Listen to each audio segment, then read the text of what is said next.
I know. Yeah. Pretty crazy. Yeah, man. Yeah.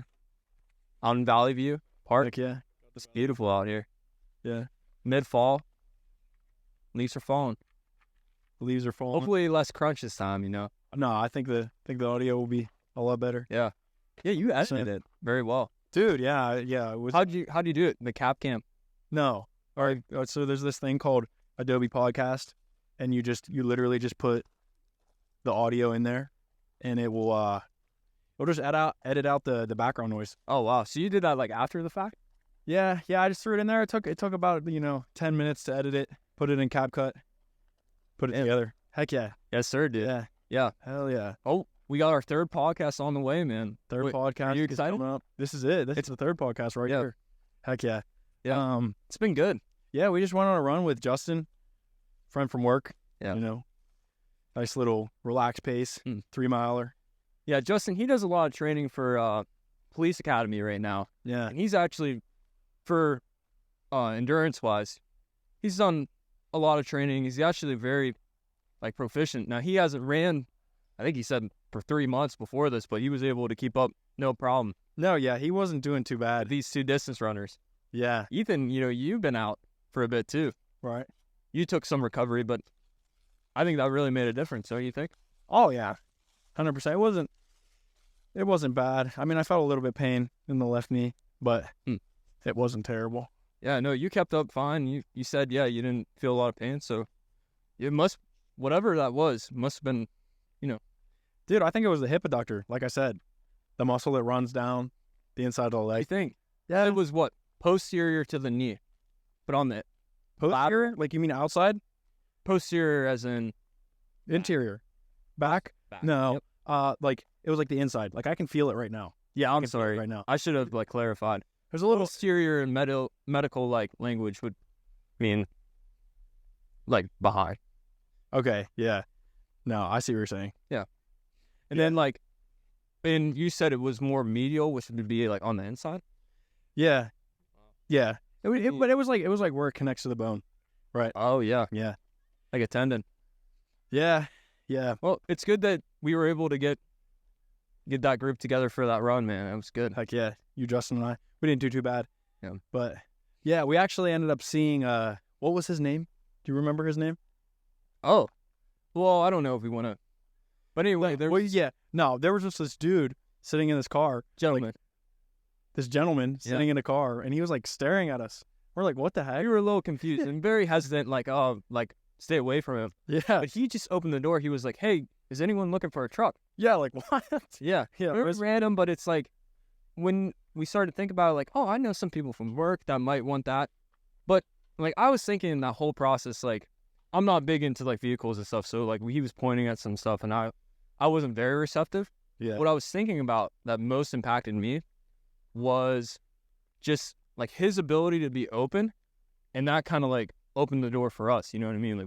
We thought he was a total stranger, and we actually were a little worried. He's kind of looking at us is he trying to steal our stuff when we walk away? Yeah. No, he was staring hard. But he was just trying to help. Anybody need a truck? Yeah, he was a cool dude. Yeah. We were trying to get him. Openness is that's a big, powerful tool. Don't you? Oh yeah. No, I know what you mean. Just not being scared to talk to people. It opens up a lot of opportunities. Just being willing to put yourself out there. Being receptive, I guess. Being receptive. To input. And he was talking too, he said he was in a bad spot. What that means, I don't exactly know. Well, the person we were talking to. Maybe with the truck. No, in life. Maybe. Oh. And he said he was talking to his father about it, about what to do. And he was open to his wisdom.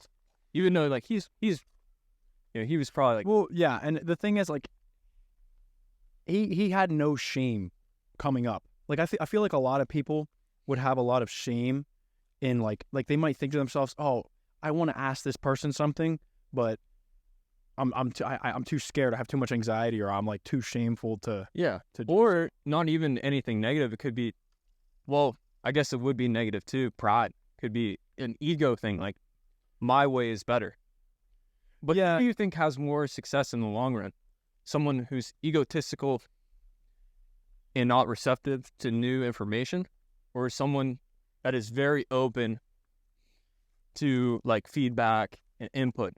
Oh yeah, 100% the person that's open to feedback because they're going to grow and progress quicker. Right. But I mean, I think the person with the ego will still grow and progress because the ego, They hold on to a set of values like Yeah. forever though. yeah, like But they're not going to really change in the way they're progressing, I Yeah. guess.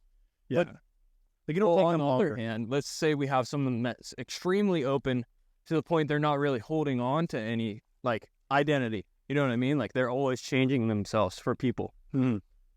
I don't think that's good, is it? You don't? You don't think it's good? They're not holding on to anything because they keep listening to. So let's say like Well, you what, want to like a just bag in the please, wind? like a people pleaser. Yeah. Yeah. You just want to please people. You just want to, hey, what do you think about when I do this? And they say, like, one person says, I don't like it. So it's like, oh, I'm not going to do that. But then the next day, you're like, you ask a different person, what do you think about this? It's like, oh, you should do that. It's like, oh, man, I got to, like, reverse. Yeah, They're no. constantly doing it all the time. They're not holding on to either. Yeah, I feel like that's something that I kind of struggle with a little bit is Really? like because I love feedback. I love hearing from people that like, okay, you're doing this wrong and here's why you're doing this wrong. But and then I'll work to change it. But then I'll hear from other people and they'll be like, what you're doing is fine. You know what I mean? Wow. And it's like, You're hearing two different things, but you can't really, like, hold on to either. yeah, Or it's like, you can't really, I'm trying to think, like, in a sense, you can't be firm in your stance. You know what I mean? Yeah. 'Cause you're trying too hard to, like, please both sides. right. And you can't just hold on to what you got or really, like, impact them and say, no, this is the right way because of this. Yeah, but I think it's just like a matter of like listening to them, hearing them out, analyzing your situation, saying, okay, do I act the way that they're saying or do my beliefs contradict it? You're trying to be, like, more compromising, maybe.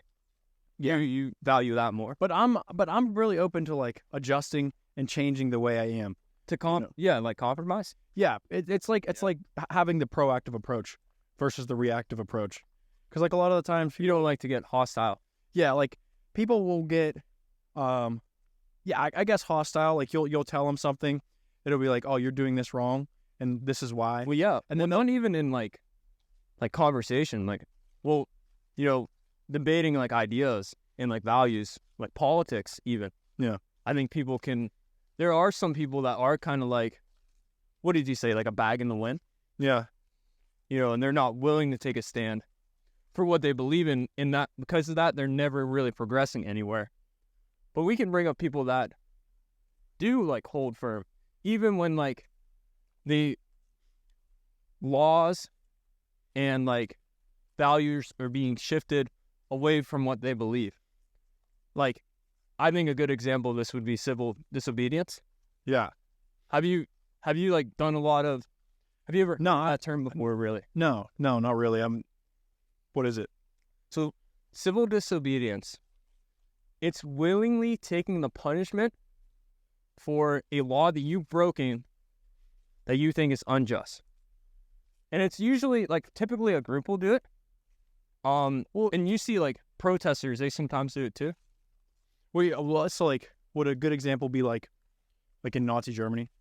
Like, Yeah, somebody I'm sure who's not a there's a Jew? lot going on. somebody who wasn't a Jew, but they were just like somebody that the Nazis would be okay with, but they'd be like, what you guys are doing was wrong.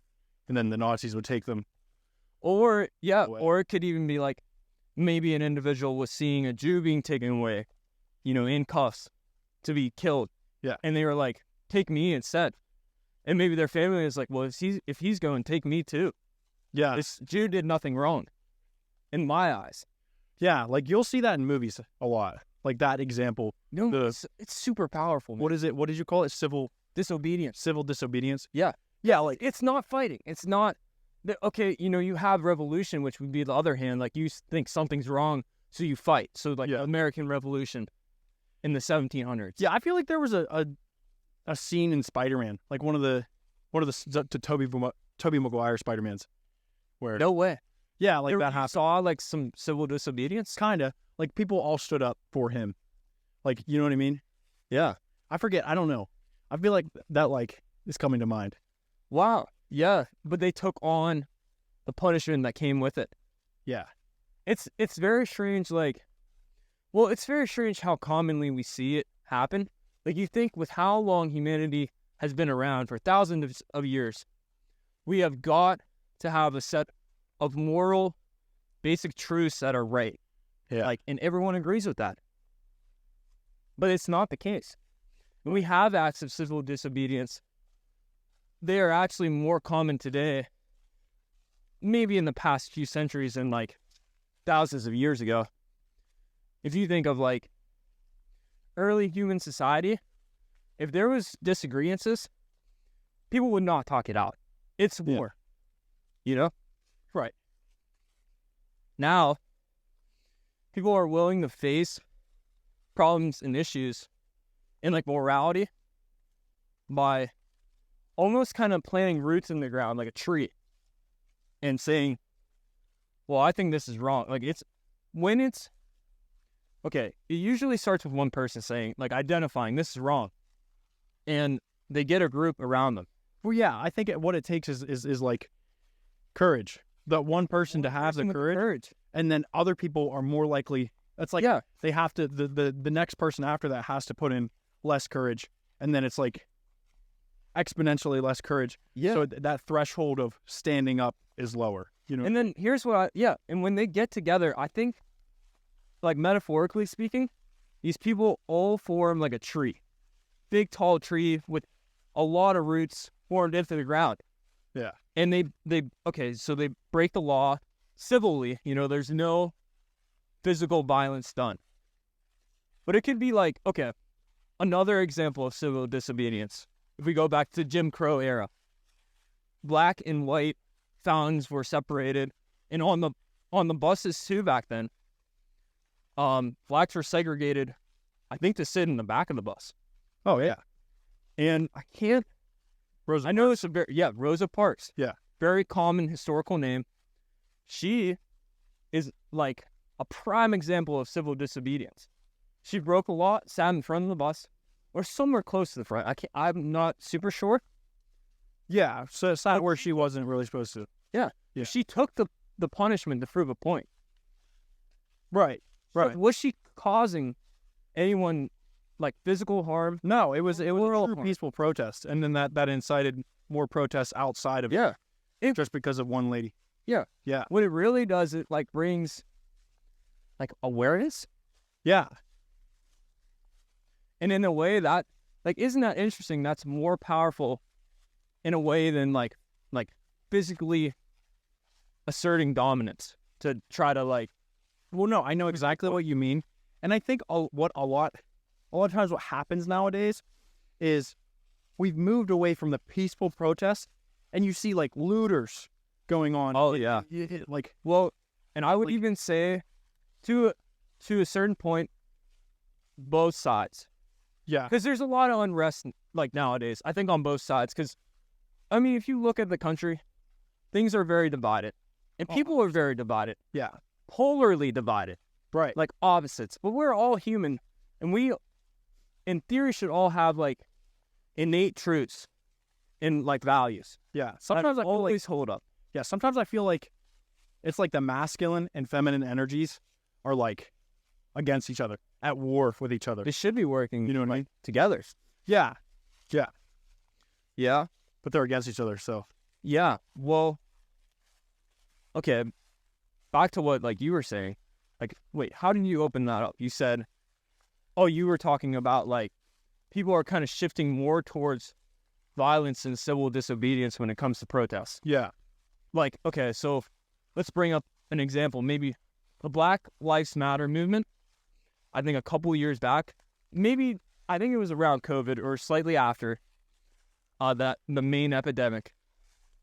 They were throwing bricks into buildings. I don't know. Saw a lot of. But here's the thing: a lot of the times these movements, they start off peaceful with the right intentions, but as time goes on, they don't see the change that they really want, and the collective itself gets angry. They think they have to take it into the violent realm. Wow. Yeah. Yeah. They did see progress. I feel like they brought attention to the issues, and like new laws were being passed. Yeah, it is weird. It is weird. It's like there is changes and movements towards the direction of It's their it's just movement. not enough for them. Yeah, it's like they want more. It's like the hunger for power. Like now they got what they want and they realize, wait a minute, I can control the situation with what the collective does. So why don't I go for more? You think that's what it is, or do Yeah. you think it's like more of the angst kind of issue? A what? Angst, like tension.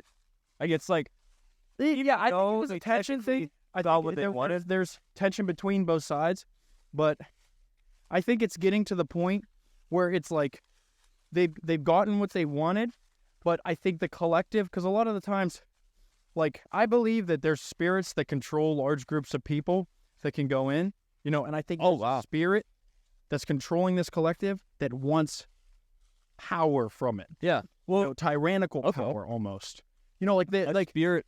you'll like- see. Like, what do you believe, like spirit wise? Like, what? I know. Okay, you What exact spirit? I don't know, but like I think you it's just a believe in spirit. God. Yeah, 100%. I believe in God. Right. And I know in the Bible it does talk about spirits that act on people daily, even if they're aware of it or not. And I know worldly, like especially if you're turned away from God, the devil can use people as like a vessel. Yeah, I think it's like lust. I think it's a With lust certain- for power. Well, lust, maybe. Well, I mean, if you're looking at the 7 deadly sins, I think like it would be safe to say that like physical violence would definitely land in the category of like anger, Right. which anger is a big sin. And I think like we were talking Is about anger one of the 7 deadly sins? it is. I'm not gonna Yeah. lie. I feel like you're more educated I think like okay, in that way. when you're looking at, I know this is a little bit of like an off topic, but when you're looking at the Bible, like those 7 sins are like the opposite of what God wants you to pursue. Which Yeah. even like if you don't look at it biblically, if you stay away from those 7 acts, like daily, you will receive like or gain more success in life. Yeah. Like longevity, maybe not in like the present moment. You won't feel like it. You may be it's like, have you ever heard of the concept of more short-term suffering for longer Yeah, it's like happiness? yeah, you're sowing the seed today to get the fruits Sowing tomorrow. the seed. Dude, the Bible uses that metaphor. all the Mhm. all the time. all Yeah. the time. It is It's it's a- toil in the fields. That's what it's about. it's a beautiful like representation of hope. Yeah. Hope. That's really what it is. I think like Jesus uses that a lot. And well, I think a lot of the times, it's like how was the Bible written? And I think it was like, God speaking through man, but I think a lot of it was shown to man through, literally the production of food, because in times previous it wasn't always guaranteed that if you planted, a plant, it was going to grow. So like that's why, like in the story of Job, he talks about the 3 friends. Right. And the 3 friends have a simple view of God, that he's a just God, and if you do the right things, you'll get, blessed. Like all surface level, and there's nothing like, there's no hidden mechanisms. Like it's like you do good, you get good. You do bad, you get bad. right. But that's a simple view. So you look at it like this: you might plant the seed, you might put it in the right soil, you might water it every day, give it all the right nutrients, and it still doesn't produce anything. And that's where I think it's like God isn't always going to give you, blessings just because you did good. So you can't, like, it's like, have faith that things will get better, and they will. It's like, Even the good, like because They're you might have a gonna- plant that's growing up, and it might not have any fruits, but maybe you just needed to give it like a week. Yeah. And you have faith that that plant will produce, and then it produces more fruits than all the other plants combined or something. I don't know. wow. You know what I mean? Yeah, I totally get what you mean. Well, and we live in a world that was born into sin. As soon as Adam and Eve took a bite of the apple, like death, illness, like trying to think of like some other examples, disease, wrath, like all these like trials like we now face that because sin was brought into the world. So even if a man truly lives like just for a majority of their life, yeah, they're gonna face trial just like Job did. Yeah. Yeah, at some point, or they might not. It depends. Well, I really like. I don't know if we talked about. Did we talk about Job last time? I don't think. Yeah, I think we did bring him up. Okay. But that story is, it's like, it can be used in a lot of situations. So Yeah. I think I'm Well, pretty sure we did bring it up. with how it ends, like, Job, like, okay, so he got through the trial, and he's still questioning God, like, why? Like, why did you do all this? Like, I've been your best servant. Like, probably at the time, he was God's best steward to the world. Yeah. Like, why did you do this to me? And God just took him on a little trip. You could call it a universal trip. Right. He took him to the depths of like the ocean. He took him to, like, he showed him the whole universe, basically, in like the grandness of it and all the inner workings, like stuff that he probably couldn't even fathom because his brain. It's kind of like it's like a difference between having like a high quality camera and a low quality. Like, it's not going to be able to pick up like certain pixels. You know what I mean? Well, yeah. As well. Or like a better computer. Like a computer's not gonna. A computer can only understand as much as it can process. Yeah. Well, and then God he put it in layman's terms. He was like, "Who are you to question me? I'm literally working in all these inner workings and weaving like literal existence together with every emotion. Yeah. You know, that's how much power I hold. And you're questioning your own life. Yeah. It was like, really, if he was looking at it from that perspective, which is hard to get that perspective when you are in trial and when you are facing hardship. But if you're looking at it from that perspective, it's like, woe is me, you know? Yeah. I don't know. I thought that was super powerful. Yeah, no, Job, the story of Job, it's honestly one of my most favorite stories because it's like just have faith. Just continue to, follow God and have faith, trust in him that he will bless you. I think it's beautiful for people that are living in hard times that have wrestled with God almost, Yeah. wrestled with God because they think it is like A plus B equals C. Right. I do good and I believe in God, I get good. Yeah. It's not always that way, and it might not be that way for your whole life. Yeah. But you got to try to be the light in your area.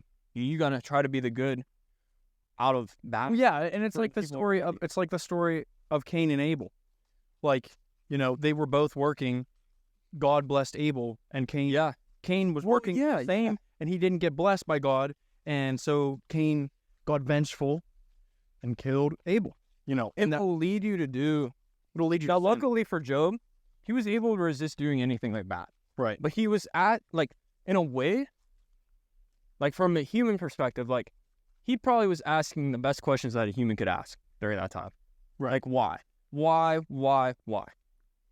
Yeah, reasonably questioning, but not. Especially for for perspective, like literally having everything personal to him, everything that brought him happiness on the earth, stripped away in his own health. And all he was really left with was his conscience and like his thought. Right. It's an interesting spot to be in. Personally, I've never been in a spot like that. I don't know if I'll ever get even close to that. Well, that level of suffering. Yeah. Yeah. But I think that the story, puts him in that level of suffering to show you like it can get worse and it can continue to get worse. Yeah. I mean, even like if we're thinking about like God's power and what he could have done more technically. Oh yeah. Like he could have literally placed him in hell, which he did in like the sense like he kept him in the world. And he brought him as close to hell as he could.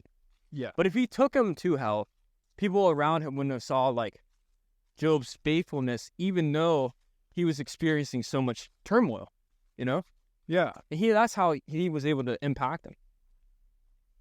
And yeah, I think it's interesting how like it started too. You know what I mean? Like it was like a a gesture by like the devil. Like, I bet your most faithful. Yeah, servant well, when can't I get past, see, like, I don't know, maybe you have an answer for this, but like, and this, I'm like kind of being like the three friends in this situation. It's like, well, why would God make a bet with Satan? That's like a weird Wow. thing to do. You know what I mean? And that's like, it feels almost wrong to question it, but like, it's a legitimate That's a question. good question. You know? I don't know. That's a really difficult hand to like receive. I know, like, I've listened to someone like approach that question before too, so I feel kind of Yeah. a little stupid right now. I'm not gonna lie. No, I feel like we should Well- definitely research that and like bring that up. Feel like I have a good answer. Why? Okay, why would God Like make let a the bet. devil? Yeah, almost like make a bet on somebody. Like, Well, it just okay. seems Let's go big picture Wrong, again. It's like know? asking like, why did all of Job's family die? Like, that's not right. But if we're looking big picture, all that got chalked into a real story that was put in the Bible for people like us to talk about, to impact people that we're talking to right now, right. so that they're facing trials, and they and through their experience they can break the trials and give the glory to God. But I like that. And then people also, it's like, you were talking to me about this metaphor before. It's like a tree. Well, it's like, but like, Well, the this seed, God, Go back to the seed even. Yeah. The seed, it plants the tree. Right. Or any plant. And the tree has vines. And there's many, many different like departures and Right. like paths and different, and it can really represent different people you've impacted. No, I see, like almost like the butterfly effect. But like, why didn't God just say that? Why didn't God just be like, Maybe he wanted what people. I'm doing is going to be a lesson? No, he didn't. Millions. He Did he? didn't. At Did he the- say that? At the end, when he brought Job literally to the edge of the universe and showed him his inner workings, and everything, like, in the grand scheme of things, is unfolding to his design for perfect goodness, even though man has sinned. Damn. Right? No, It's yeah, crazy. it is so I crazy. don't know. because- I can't. It makes perfect sense. And the thing is, that's why I really, really believe in the Bible, because there is no loose ends. Like that was a loose end for me until you went through and explained it. Oh yeah, bit more. I totally agree too. You know what I mean? For like a while too. That like I watched an in-depth video on it actually just recently, so that was kind of a coincidence we brought up the topic. Yeah. But yeah, it gave me a better understanding. I'm glad I could help you out a bit with that. And maybe if Yeah, anyone's because listening, I kept asking myself, like, I was really researching the story. I found the story super fascinating. And I'm like, man, like, it just seems so wrong that Yeah. God would allow for Satan to make a bet. But God wasn't looking at it like a vengeful type of like, all right, bet. He was more like a, like, I am. I know what I'm doing. I know I am all powerful. what I do. This will impact millions later on Yeah. to have trust and faith, and rather than like a vengeful type of spirit towards Satan. Do you know what I mean? Yeah. No, I totally agree. Well, and here's like a other thought I have when I think about that. God's fully sovereign, fully powerful. And a lot of times when people think of demonic forces and they think of Satan, they think of him as a powerful guy too. Yeah. Yeah. Yeah. They think of him as a very powerful guy. And the Bible actually describes him that way. They say Satan is a strong man, Yeah. but God says he is stronger. It Yeah. says that in the Bible. Well, you could tell that with the story that, like, whenever he's betting, like Satan probably thought to himself, if I can get God to bet against Job, then I win because I take out his Yeah. strongest servant. And the people around him see that. But They say, wow. God says, well, he probably didn't even need to ponder it, but like a human like us, we needed to deeply ponder why. Like God we're is- doing right now. Yeah. Like, God, why did God decide to do that? And after some pondering, you really think like, wait a minute, that has now impacted millions of lives, including ours, Totally. from one person. He's like, well, let's look at it. I take somebody, I test the faith of somebody, I put them through a little bit of suffering for a while that I know Yeah. that they'll be able to handle, that they'll be grateful for, and it impacts millions of lives. Yeah. You know what I mean? Yeah, So, strong stuff. Real strong stuff. Yeah. Stronger. Like I was just saying, like, devil is described as a strong man. God is stronger. right. Strongest. Yes. literally. Yeah. Wise. Super wise. Yeah. Yeah. It's great story. Yeah. It's great stuff. Yeah. Yeah. Yeah, I think we're getting close to the end. We're getting to that 30-minute mark. Yeah. I think We'll we'll close it off. Any closing marks you have? can't really think of anything specific, but you know, I hope you guys can take what we've talked about in this story and just apply it to your own life. If you're facing trial right now, you know, I'm praying for you. 100%. I always try to, you know, me and Ethan, we are very big picture guys. But the problem with being a big picture human is that we don't have big power. Yeah. So Not yet. We don't have the influence, but that's like why we're trying to create something. God has this. Because even if we can, you know, give out information that might help just one of you guys, that's all that matters. Yeah. That's why we're doing this. We're doing this. Strong in your faith, be steadfast. Yep. In everything you do in life, and even if you don't see it in your lifetime, you will see it. The end of days, you will get your reward in heaven. 100%. Yeah. Amen. Yeah. Amen. For sure. No, I think we're planning on getting somebody else on the pod, you know, a guest to get some external perspectives. Getting some guests on. Yeah. We're gonna get another mic here soon. Yeah. Look forward to that in the next installment. The 4th podcast. But yeah, this was a We good have some good candidates time. lined up. Heck Cool. yeah. All right. All right, Ethan. It was a pleasure. Heck yeah, Dallas. Take care.